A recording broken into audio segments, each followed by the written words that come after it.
जी अस्सलाम वालेकुम, कैसे हैं आप? उम्मीद करता हूँ खैरियत से होंगे। सबसे पहले आज बात करेंगे what's happening around the world में। सबसे पहले पाकिस्तान में एक यूएस नेशनल की जो कि इस वक्त शायद पाकिस्तान में मसला कश्मीर से भी ज़्यादा मसला बना हुआ है। और यूएस नेशनल जो है वो एक खातून जो कि अमेरिका से यहाँ पर ट्रैवल करके आती हैं। अब कहानी ये है इसमें सारी कि एक बच्चा जो कि 19 साल का लड़का है, क्योंकि इनको चैट करने की बड़ी जुनून चढ़ा होता है, एक बाहर जाने का बड़ा जुनून होता है, ख़ास तौर पे अमेरिका हम पाकिस्तानियों को। और ये कोई पहली दफ़ा पाकिस्तान में ऐसा नहीं हुआ, इससे पहले भी कभी कोई टर्की से आ रहा होता है मोहब्बत में, कभी कोई इंडिया से आ रहा होता है, कभी कोई फ़िलिपाइन आ रहा होता है, कभी कोई रशिया से आ रहा होता है, कभी कोई पर्शियन आ रही होती है। तो ये पहली दफ़ा नहीं हुआ, लेकिन ये ऐसा पहली दफ़ा हुआ है कि इतनी हाइप उसको मिल गई है। और इस वजह से कि शायद इस दफ़ा जो यूएस नेशनल आई हैं वो बड़ी बज़िद है खातून। और आप उस खातून का हाल ये देखें कि उस लड़के को तो खैर सारे क्रिटिसाइज़ कर रहे हैं, और करना चाहिए किसी हद तक, क्योंकि आपको अगर पता है कि आप कमिटमेंट आपकी पूरी नहीं है, और उसको नहीं पता था कि वो क्या किसको मैसेज कर रहा है, पता नहीं कौन सी तस्वीरें इसने उसको दिखाई होंगी। तो उस बंदी का हाल ये देखें कि वो अपने 2 बच्चे छोड़ के, और शादी उसकी हुई हुई थी, और अपने बंदे से तलाक लेके यहाँ पे आ गई। अब वो वापस भी नहीं जा रही, और पूरे पाकिस्तान में ये मसला बना हुआ है। कोशिश की गई, जो गवर्नर सिंध हैं कामरान टसूरी साहब, शायद उन्होंने कतर का टिकट भी उसको लिया और एयरपोर्ट पर भी ले आए, तो फिर वो जहाज़ में भी नहीं गई, और वो डिले भी हुआ आधा घंटा। तो उन्होंने कहा कि जी मैं नहीं जाऊंगी, मुझे पता नहीं $1000 या $10,000 मुझे चाहिए हफ्ते के, और मुझे शादी भी करनी है, मेरा बंदा भी मुझे दें, और मुझे हर हफ्ते आपको पैसे भी देने होंगे। और बड़ी अजीब सी वो खैर बातें कर रही हैं, मुझे तो साइको लगती हैं। और उसको इतनी हमारा मीडिया इतनी हाइप दे रहा है, इतना उसको रिपोर्ट कर रहा है, कि अब वो बंदी को भी समझ आ गया है कि यार this is the right place जहाँ पे मैं आई हूँ पाकिस्तान के अंदर।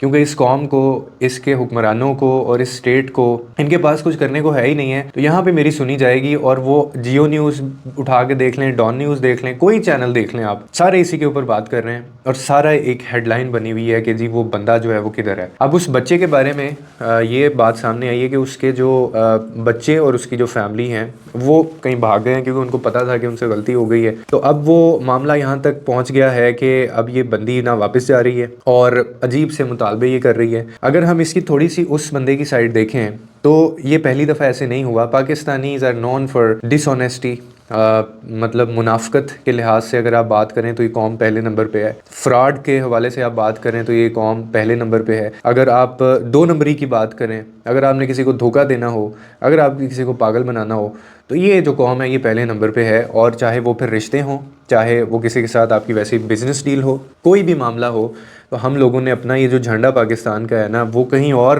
गाड़ना है या नहीं गाड़ना, लेकिन ऐसी जगह पे हमने ज़रूर ये लगाया हुआ है जहाँ पे लोग कहते हैं कि यार ये पाकिस्तान से आया है, इसको उल्टा लटकाओ, या इसको लटा लो उल्टा, और इसको साइड पे कर दो। एयरपोर्ट पे कहते हैं कि जी इसकी तलाशी लो, इसको नंगा करके जो है ना इसकी पता करो इसने कोई और चीज़ तो नहीं लेके जा रहा। और हर जगह पे मशहूर है, और ये कहीं ना कहीं बात ठीक भी है। मतलब ये वो लोग ऐसे ही नहीं हमसे डरते, या वो लोग ऐसे ही हमारे ऊपर शक नहीं करते। बेसिकली हम लोगों ने मल्टीपल हेल ऑफ इंस्टांसेस ऐसे हुए हैं जहाँ पे कल्प्रिट जो है वो निकला हमेशा पाकिस्तानी, और उसका एक लंबी बहस है कि तरबियत नहीं है, हम यहाँ पे डीलिंग्स को कुछ समझते ही नहीं है, कमिटमेंट्स को, हमारे नज़दीक कमिटमेंट्स कोई चीज़ ही नहीं है। तो खैर ये बच्चे, और बड़े मैं अफसोस मुझे हुआ कि इसके ऊपर बड़े मीम्स बन रहे हैं, मतलब कि पूरी कौम इस वक्त मीम्स बना रही है इसके ऊपर कि जी वो पार्सल दराज के ऊपर क्या ऑर्डर किया है, और वो निकला क्या है, और वो लड़का भाग गया है। जिस बंदी के साथ इसने ऐसा किया उसके साथ भी ज़्यादती है, और जिसने ये किया है उसने तो अपना आप दिखाया ही है। और क्या इमेज जाता है मुझे बताएं बाहर की दुनिया में कि जी ये वो लोग हैं जो जिनके नौजवान जो यूथ है वो इस काम पे लगी हुई है। तो ये मामला है, इस वक्त पूरी फुल कवरेज इसको मिल रही है, और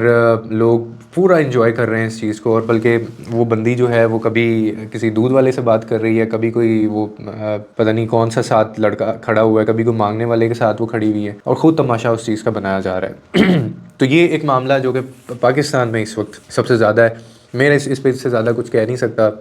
बाकी आपने इस पे कोई कमेंट देना, आप कमेंट सेक्शन में बता सकते हैं। दूसरे नंबर पे हम लोग बात करेंगे वही कोर्सेज़ के बारे में कि वो जंग जारी है, एक्सपोज कर रहे हैं एक दूसरे को, ये जो फैमिली व्लॉगर्स हैं, और एक दूसरे की वीडियो लीक्स जो हैं वो 7-7 साल बाद वीडियो बना के एक दूसरे को रोस्ट दोबारा से किया जा रहा है। और ये कहीं ना कहीं मुझे ऐसा लगता है कि शायद सारे मिलके पागल बना रहे हैं, क्योंकि जब एक बंदे को लगता है ना कि यार वो थोड़ा सा स्क्रीन से हट गया है, और कोई बंदा उसको देख नहीं रहा, तो वो फिर इस तरह की गलीज़ हरकतें करते हैं। कभी किसी की वीडियो वायरल कर दी, कभी किसी के ऊपर इल्ज़ाम लगा दिया, या फिर अपनी को पुरानी बात सामने कुछ जंग छेड़ दी। और ये एक टाइम से पाकिस्तान में शुरू हुआ है और अभी तक ये इसी तरह से चल रहा है। तीसरे नंबर पे अगर हम बात करें तो एक बड़ी डेवलपमेंट हुई है पिछला पूरा हफ्ता, आप लोगों को पता होगा कि चाइना ने बहुत बड़ा एक ब्रेक थ्रू किया है। वो किया है जो शायद कोई सोच भी नहीं सकता था। Chat GPT versus deep seek का बड़ा चर्चा हो रहा है। मैंने इस पर बहुत रिसर्च किया है, इनलाइटन विद उमर के ऊपर मुकम्मल इस पे वीडियो बनाई है मैंने, वो भी आप जाके देख सकते हैं। लेकिन मैं बड़े आसान से अल्फाज में आपको बता देता हूँ कि प्राइसिंग के हवाले से बात की जा रही है कि जो डीप सीक है, जो चाइना का है, उसने सारे रिकॉर्ड तोड़ दिए हैं। और ये किसी हद तक बात ठीक भी है,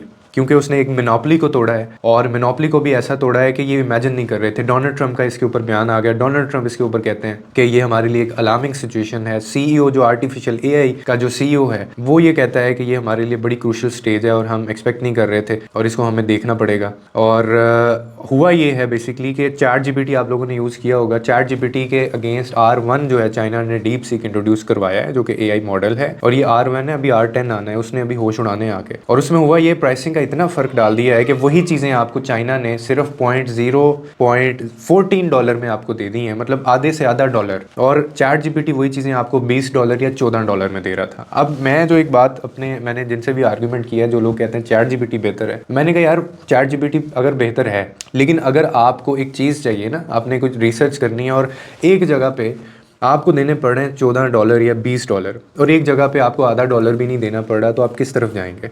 ऑफ कोर्स आप दूसरी साइड पे जाएंगे, अपनी प्राइस को कम करेंगे। और यूएस के अंदर इस वक्त ये हालात हैं कि 2-4 दिन के अंदर ही इतने डाउनलोड्स हो गए हैं डीप सीक के, और डीप सीक इतना ज़्यादा, स्टॉक मार्केट उन्होंने क्रैश कर दी है यूएस की, पता नहीं कितने ट्रिलियन डॉलर का नुकसान हो गया है यूएसए को। और ये एक अच्छी बात है, क्योंकि इसका जो फ़ायदा है वो डेवलपर्स को है, एंड यूज़र्स को है, आपके मेरे जैसे लोगों को है, क्योंकि एक मोनोपोली टूटी है। और अब कहीं ना कहीं दूसरे जो एआई मॉडल्स हैं वो भी इसको अडॉप्ट करेंगे, या वो अपनी प्राइस को नीचे लेके आएंगे, या वो अपनी जो उनकी प्रोडक्ट्स हैं उनको बेहतर करने की कोशिश करेंगे। अभी R10 आना बाकी है, अभी ये R1 आया है, तो ये बहुत अच्छी खबर है। मैंने उसको यूज़ भी किया है, बल्कि मैं आज भी उस पर काम कर रहा था। आप भी लाजमी देखें, क्योंकि कोई भी इनोवेशन आती है ना, तो वो आप बेसिकली आपके लिए आसानी पैदा करने का वो काम करती है। आगे अब जो दौर आ रहा है ना, उसमें ही कहा जाता है कि आगे जो वर्चुअल्स जो है ना, उसकी दुनिया है। यानी कि वर्चुअल आप ऐसे समझ लीजिए कि अभी हम लोग मोबाइल में बहुत ज़्यादा मगन रहते हैं, अपनी फैमिलीज़ को भी टाइम नहीं देते कई दफ़ा। तो आगे इतनी बिजी ये दुनिया और ये लोग होने वाले हैं कि आप और मैं साथ बैठे होंगे, हम मोबाइल इस्तेमाल नहीं कर रहे होंगे, हम एक वर्चुअल जो स्क्रीन होती है ना उसमें, यानी मूवीज़ आप जब देखते हैं ना, तो आपको वो लगा देते हैं एक पूरा ग्लासेस वो होते हैं, आपको ऐसे ही लगता है जैसे आप मूवीज़ के अंदर हैं। तो आने वाले टाइम में आप हर चीज़ उसके अंदर करना चाहेंगे। आपके सामने आपकी माँ बाप या आपके बहन भाई आपको बैठे नज़र नहीं आ रहा करेंगे, और आपकी यही प्रेफरेंस होगी कि मैं किसी और वर्ल्ड में चला जाऊं। जो कि ज़िंदा लोग हमारे आमने सामने होंगे तो हम लोग उनके ऊपर इतना फोकस नहीं करेंगे। और ये शुरू हो गया है। मोबाइल भी जब आया था तो लोग कहते थे नहीं कोई फ़र्क नहीं पड़ेगा, लेकिन आज देखें एक कमरे में 5-6 लोग बैठे होते हैं और वो सारे खामोश होते हैं, अपने अपने मोबाइल पर लगे होते हैं। इसी तरह आगे आने वाला टाइम अब इसका है, ये AI ने प्रेडिक्ट किया है। तो जितना टाइम आपने अपने प्यारों के साथ गुजारना है वो गुजार लें, क्योंकि वर्ल्ड इज़ चेंजिंग रैपिडली। और ये शायद आखिरी नस्ल होगी हमारी जो इतना नेचर के करीब रही होगी दुनिया में। आगे आने वाला जो टाइम है वो बिल्कुल आर्टिफिशियल आ रहा है, वो कुदरत नेचर का उससे कोई ताल्लुक़ नहीं होगा। तो यू आर ब्लेस्ड अगर आपने ये एक एरा गुजार लिया है और आप उस नस्ल में से हैं जिन्होंने माँ बाप की इज़्ज़त भी की। आप उस नस्ल में से हैं जिन्होंने माँ बाप को एक्सपीरियंस भी किया, फैमिली मेम्बर्स के साथ भी गपशप लगाई। आप वो नस्ल हैं जिन्होंने कुदरत को बहुत करीब से देखा, ठीक है, और आपने एक अच्छी हेल्दी लाइफ गुजारी। आर्टिफिशियल बहुत कम हो गई आपकी ज़िंदगी में चीज़ें। लेकिन आने वाला टाइम अब शायद आपको मौका नहीं देगा कि आप इन चीज़ों को एक्सपीरियंस कर सकें। तो ये हो रहा है पूरी दुनिया के अंदर। दूसरा वो एक क्रैश हुआ है US के अंदर, शायद 2 हेलीकॉप्टर और एक कोई उनका वो दूसरा था हेलीकॉप्टर वॉरियर वाला, वो आपस में टकरा गए हैं। बहुत अफसोसनाक वाक़या वो हुआ है। और इसके अलावा अभी आज ही पाकिस्तान के अंदर ट्रेन जो है एक्सप्रेस जो है वो जाने शालीमार शायद एक्सप्रेस थी ट्रेन, वो कराची पता नहीं जा रही थी, तो वो भाई साहब ने पटरियाँ नीचे उतार दी हैं। मैं सोच रहा था कि आखिरी सफ़र पता नहीं मैंने कब ट्रेन में गया था, अब तो मैं नहीं करूँगा, क्योंकि आपको पता ही नहीं है ना। आप पाकिस्तान के PIA में बैठ जाएं, अल्लाह माफ़ करे, कोई पता नहीं है। आप ट्रेन में चले जाएं तो ट्रेन की बोगियाँ उड़ा देते हैं। फिर आप कहीं मतलब कोई कहीं पे कोई श्योरिटी नहीं है।